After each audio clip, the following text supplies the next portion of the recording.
How you doing, folk? Scotty? So you're often going to come across an argument in relation to do with human nature. Capitalism is just human nature. That's why it's the best system. Let's type the statement, capitalism is natural, into Google and see what it suggests, since that's obviously what people are thinking about. There we have it. Capitalism is natural selection.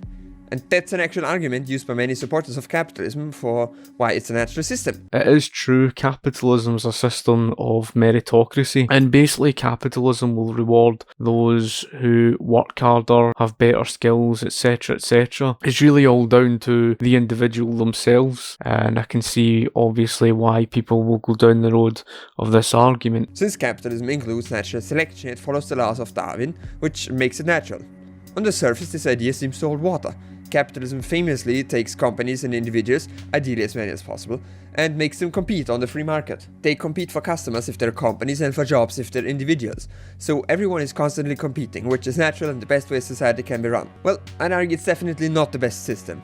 Actually, a lot of resources are wasted on the constant competition. Which simply isn't true. I've already debunked her argument on what was a so-called free market. Big corporations have to invest huge sums into advertising in order to be able to compete.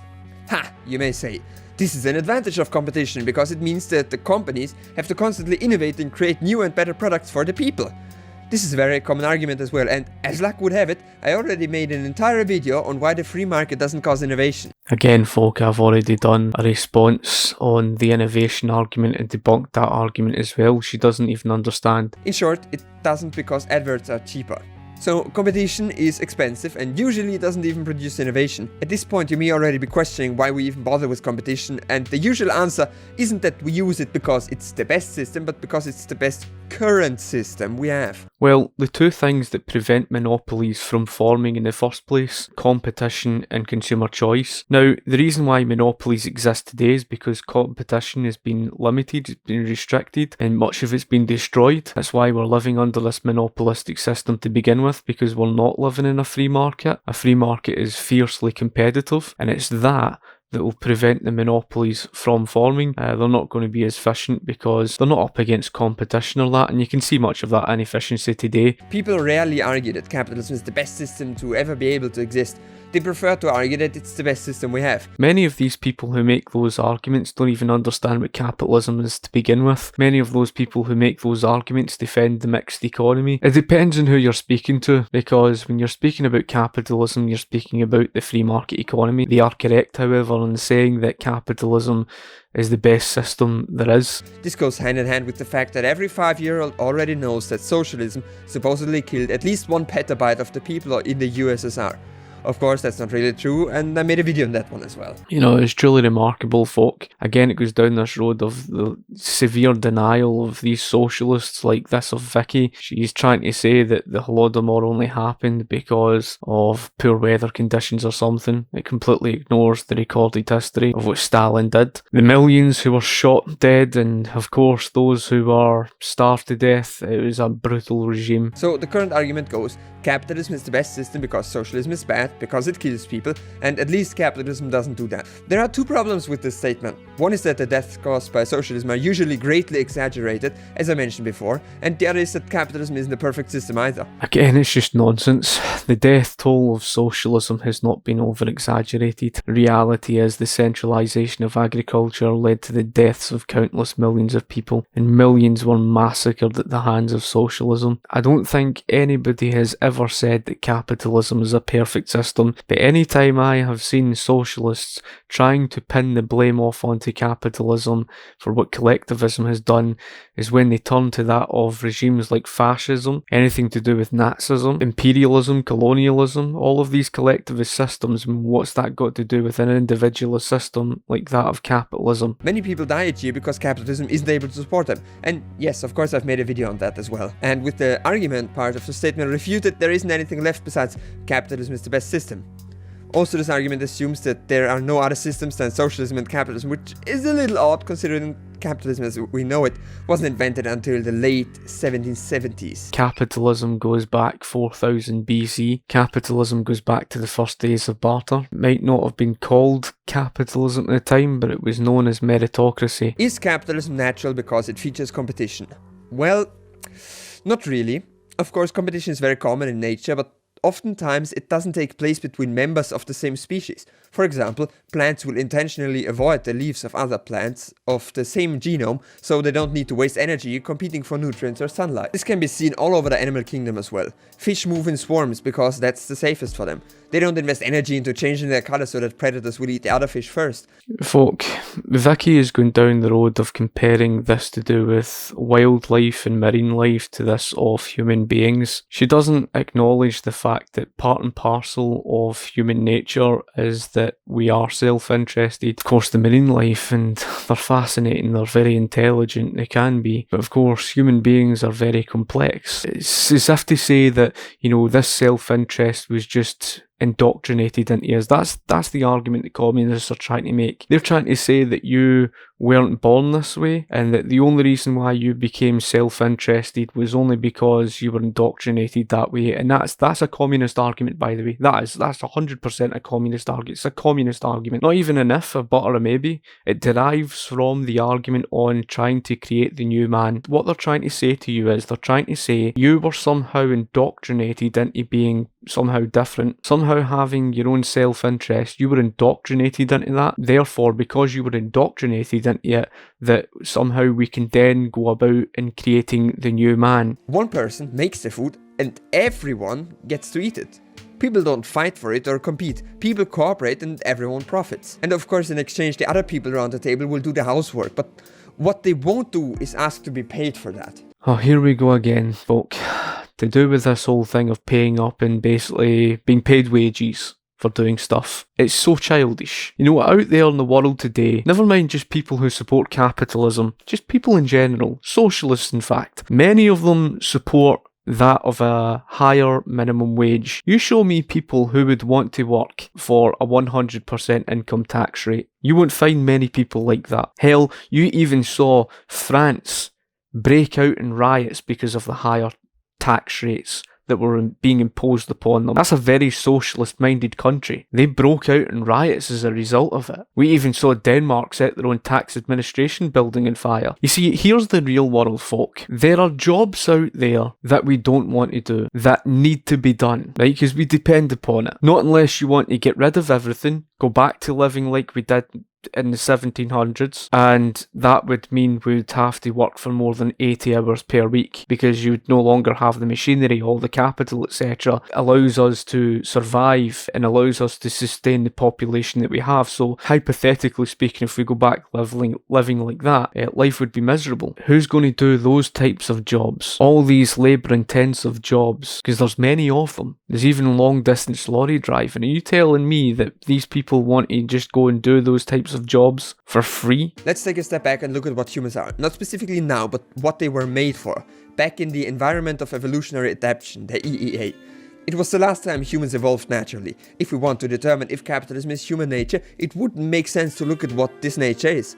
Of course, it's hard to determine what people were like back in the day, since we can ask them and they wouldn't invent writing for a few thousand years. Folk, I showed it before, and I'll show it again. This graph shows you dating right back to ancient Greece and ancient Egypt and the ancient Roman Empire. And despite the fact that for more than 3,000 years, and someone had posted this in an article, and it was quite an interesting point, that if you teleported someone living in ancient Egypt or ancient Greece, like 3,000 years ago, and you teleported them 2,000, 3,000 years later, before the Industrial Revolution, they wouldn't really see much of a difference. They have a romanticised version of that period of history. It's so romanticised, they actually think that the Industrial Revolution came across them like a plague and somehow their living standards declined. What we can do though is look at behaviors that are universal around the world, across cultures. This way we avoid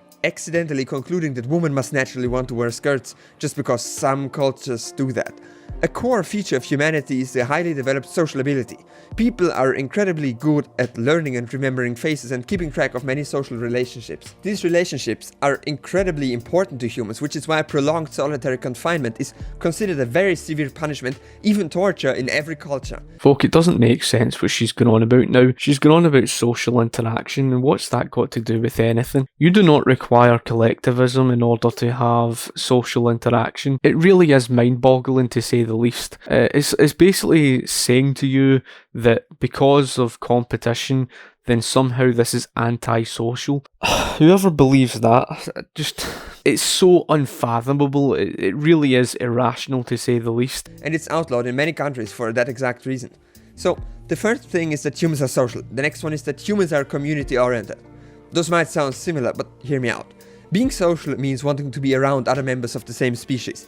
Being community-oriented means considering those other people as important enough to invest energy into them, even if there is no direct benefit. For example, zebras are social. Capitalism does not mean being anti-social or anti-community. Where on earth do these people get these baseless claims from? Part of the capitalist system, if people cannot afford, people provide charity. That's part of community. What destroyed the community spirit of the capitalist system was socialism, with the forced redistribution of wealth and the introduction of the welfare state. That's what destroyed the community spirit. The community spirit under capitalism was providing for people through voluntary action and allowing people to be free. And how is that being antisocial? And who says that you have to be in groups to be social? And who says that under capitalism you don't have communities and those who work together, even businesses working together? That's not what individualism means. Individualism doesn't mean every man for himself. And again, it goes down that baseless claim and myth about capitalism. That's what happens when people don't understand capitalism. They live in herds and aren't happy alone. But they give the herd no second thought. They don't have friends and they wouldn't do anything to help the members of the herd. Humans, on the other hand, do care about each other. The main sign is that during the time humans were hunters and gatherers, women were tasked with protecting the kids while the men were out hunting ducks or something like that. And what did the men do when coming back? They shared the things they had hunted with the women and children, even though it meant that they had less food. Yes, but you forgot to mention to these people that the women were under the thumb. They were slaves to the men in those days, dating right back to the Paleolithic period, and that's a fact. It was the factories that actually gave women their individual rights to be able to work for the fruits of their own labour. That's what the Industrial Revolution gave women. And then over a time period, women began to have more and more rights. It wasn't as simple as just saying, oh, women just, sat there and looked after the children and that was it. And the reason why there was less food is because of the fact that they were fighting for survival. Their life expectancy was dirt poor. The next one is expansionists. Humans always expand into any available space and they would also conquer each other all the time. Humans are incredibly aggressive. It's interesting that you say that, because collectivism dominated the planet Earth, dating right up to that of the Industrial Revolution. And how did mankind gain wealth before that of when individualism would come around to some varying degree or another, the Industrial Revolution? How did mankind achieve their means? Through plundering, through doing what the Vikings did, through invasions, through wars, through violence. Expansionist also refers to personal and technological advancement. Since the beginning of time, humans always innovated and tried to improve their lives. First spears and fire, then wheels and boats. And this is only possible due to the fourth and last point, intelligence. Humans are the smartest species there is on this planet. So that's it. Social, community-oriented, expansionist and smart. Those are the things which are natural for humans to be. Now, you may already wonder, where does capitalism fit into that? And the neoliberals will readily tell you, capitalism allows people to expand as much as they want. Anyone who works hard can get more for themselves. That's the beauty of capitalism. And alright, in theory it does that, but in praxis your ability to expand is hampered by the fact that other people already expanded a lot and there isn't an infinite amount of resources, which means that not everyone can expand and that everyone who does expand must take it from someone else. This is a concession, Viki. You were the same person that told me and cringed at the fact that scarcity exists. You cringed at that.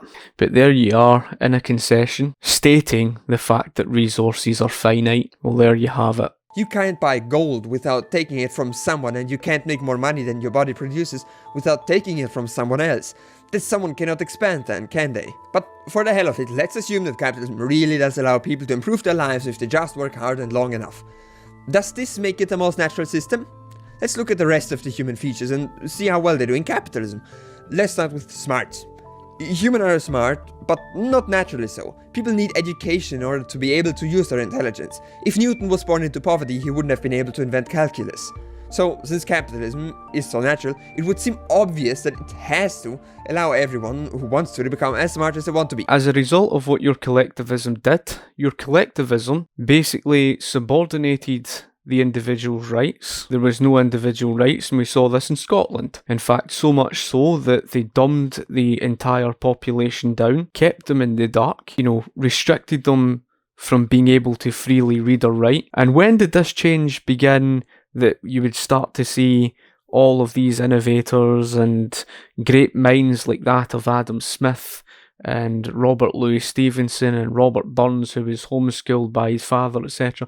When did you see those people come around? That's right, you began to see them come around after, all the heavy collectivism. In other words, it was the transition towards individualism that gave them the ability to freely read and write. And that is when the Scottish Enlightenment came around. That's an historical fact.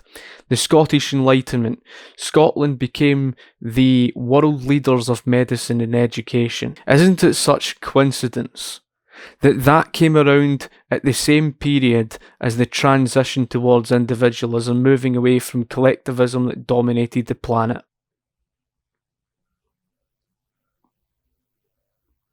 Isn't that interesting? Since people naturally want to be educated, it wouldn't be natural to deny them that. And I'm afraid capitalism is really bad at educating people. In the 19th century, the United States of America had a free market in education. Their literacy rate was more than 90 to 95%. What your state education, thanks to socialism, has done is politically indoctrinated people, and as far as I can see, there isn't one single example on planet Earth's history where you could point to and show anybody where socialism worked. Don't get me wrong, it rewards educated people by giving them loads of money, but it doesn't make people educated. There are private schools and universities, but they don't educate most people. They only educate those who already have enough money to pay for it. Again, this is what I'm talking about. You go on about that of people being poorly educated thanks to capitalism. I mean, you don't even understand the laws of supply and demand. That was the fault of your socialism. Because like I said, take Great Britain for example. State education dominates across Scotland and much of Britain. And so therefore there's a lack of supply of these private schools. Therefore there's a lack of supply of placements. And if you've got a greater demand for placements, then it's going to come at a greater cost. That's why they can't afford it, because your socialist government interventionism created the problem. How the hell can you blame that on private ownership? How can you even blame it on capitalism? It's just... Jesus Christ, man. So, capitalism doesn't structurally allow everyone to become smart. Okay, first and foremost, not everyone is going to be catered for. This keyword, everyone. And it's the same thing with your free education or free healthcare. It doesn't provide for everyone, right? That's just a myth. There's always going to be people who are less fortunate. Unfortunate as it is to say, that's just the real world, right? There's no such thing as perfection. This idea that everyone's going to be catered for. Again, your socialism created the problem. Your socialism was responsible for restricting the quantity of supply in the private sector and increased demand. How's that the fault of capitalism? This is the reason why education is almost never left to the private sector and why it's done by the state almost everywhere. No, it's not. It's not left down to the state because of expensive costs in the private sector. You made that up yourself. The reason for the expensive private sector costs is not because it's privately run. The answer for why it's expensive is because of your state education's presence in the first place. If you create a monopoly in the hands of the state and you restrict the supply available of private schooling, and if there's a higher demand, then there's going to be a greater cost. It's not because, oh look, it's just privately run, therefore that's why it's expensive. Next, let's look at social. Does capitalism allow people to be social? Well, that's a tough question. I could bring up the fact that having social relationships at work is usually very hard because you're constantly encouraged to compete with your co-workers. Or I could bring up how my previous employer didn't even allow me to talk to the colleagues I sat next to except during the lunch break. But let's take another approach. Being social means different things to different people. For some it may mean being with their children, for others it may be hanging out with friends or just working with people you like and talking to them as you work. No matter which one of those is your interpretation of being social, capitalism sort of prohibits all of them. Because of the competition between you and your coworkers, it becomes hard to create meaningful connections at work. And because you have to work 8 to 12 hours a day, you can't spend time with your family or friends if you want to. So again, it's just this thing to do with the social and this argument to say that, oh well, people competing against one another. And don't get me wrong, there are people stab one another in the back to, try and gain such a position or whatever. But who the hell told you that you require workplace in order to have such a social life? Who told you that your social life is dependent upon that? Who says that you can't make friends outside of the workplace that you're working in? You know something, what your socialism does in the real world is it leads people to work for endless hours for such little pay. The very things that you accused capitalism of. That's what your socialism 100% does. Not even an if, not even a but, not even a maybe. It'd force people into slavery. And yet you're saying there about capitalism taking away your social life. Someone is gonna show up and tell me that we need to work that many hours because if we don't, we wouldn't produce enough for everyone. That's not really true. As I explained in my video titled Why the Free Market is Inefficient, the free market produces not as much as we need, but way more. Viki, we have been down the road of your argument and I have already debunked your argument on why the free market is efficient. Your explanation of why the free market is inefficient, you go on to explain today's economy. In other words, you try to tie down today's corporatist system as being free market. That destroys the entire credibility of your entire video as you don't even understand what a free market is. At least it allows people to be community oriented, right? Well, I'm afraid not. Just think about it. Does capitalism reward supporting the people who need help? Is it a financially good idea to use your money to feed the hungry or clothe the poor, or even support your children? No, it's not. It's never a good idea to spend your money on someone else. That's why people are having so few children nowadays. The reason why people are having fewer children nowadays was because of your socialist welfare state. Because people began to take the attitude of thinking, oh, I don't need to help such and such because at the end of the day, my tax money going to government will do it for me thanks to the forced redistribution of wealth through socialism. That's why that happened. Because the state then became the father figure. It led to many single motherhood families. It destroyed the community spirit. It created many problems in society. It destroyed the ability for people to have bigger families, etc. It created many problems. That wasn't the fault of capitalism, that was the fault of your socialism. And again, capitalism does actually provide for the less fortunate. At the end of the day, folk, capitalism is the best system. It has certainly proved to be the best solution to how we improve people's material standards of living. I don't proclaim that capitalism is anything perfect. I don't think anybody has ever proclaimed that to be so. You can hear even in her arguments, she's basically projecting the blame off onto capitalism for what socialism caused, is using today's examples and trying to say that this is capitalism. Let's move on to some of the comments. So Neville goes on to say, I rather question whether Joe Brand's comments about Nigel Farage crossed the line with her so-called joke about battery acid when you put it into context that gangs had been doing this in London. Freedom of speech should not incite violence when we see so many people on the left wing of politics who clearly lack the ability to think, simply follow orders and are clearly full of hate. Claiming that such remarks are comedy is a rather peculiar form of comedy. It is a kind of social conditioning. Thank you for that comment, Neville, and I do respect your own personal opinion on the matter. You know, all it takes is for someone to take influence from what she's saying and then they go and carry something like that out. It gives them an idea on their head. I do not, for the life of me, support anything to do with these type of things, but I can understand that she made it as a joke. She wasn't really being serious that she would go and carry something like out, but you've got to watch because then it can influence other people and going and doing things. I suppose someone could argue that, well, that's really all down to the other individual then. Things can be investigated, and I said before about the word investigation, it doesn't mean to say silencing free speech, it just means checking out someone on what they say. And I think with Jo Brand, or whatever her name is, I think that she isn't someone who would personally go out and carry out something like that. Because I can see both sides of the argument. I can understand Nigel Farage's argument, especially when he was being attacked and everything. So it's one of these things that I'm kind of in between with the whole thing. Pee-wee says, under capitalism, you have the option to quit your job and put up the risk of starting your own company so you can profit from your own labour. Under communism, you don't have any options. You just do what the state tells you. Well, this is the reality of socialism. The likes of Viki make arguments, theoretically, well, it's all well said and done, but the reality is that when you've got communal ownership, you abolish that of personal ownership and all private ownership. Then, of course, you're enslaving people into a collective group, and the only way that you can prevent individual liberty is through dictatorship. They don't like that. And in the real world, that's exactly where it would lead. Masinisa Ibrahimi goes on to say, truly hypocritical how liberalism spews freedom, but liberals hate free speech. I also wanted to suggest your second thoughts capitalism video. Cheers. Thank you for your comment. I completely agree.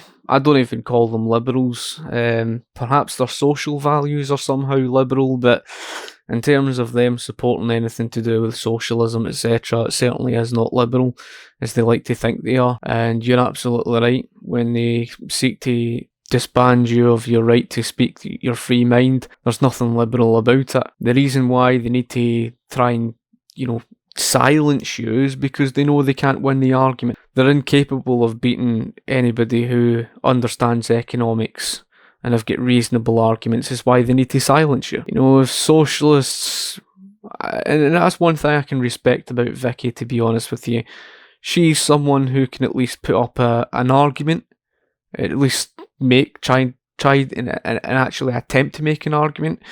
But you got a lot of people who just can't, and therefore they will name call you, they will try to silence you.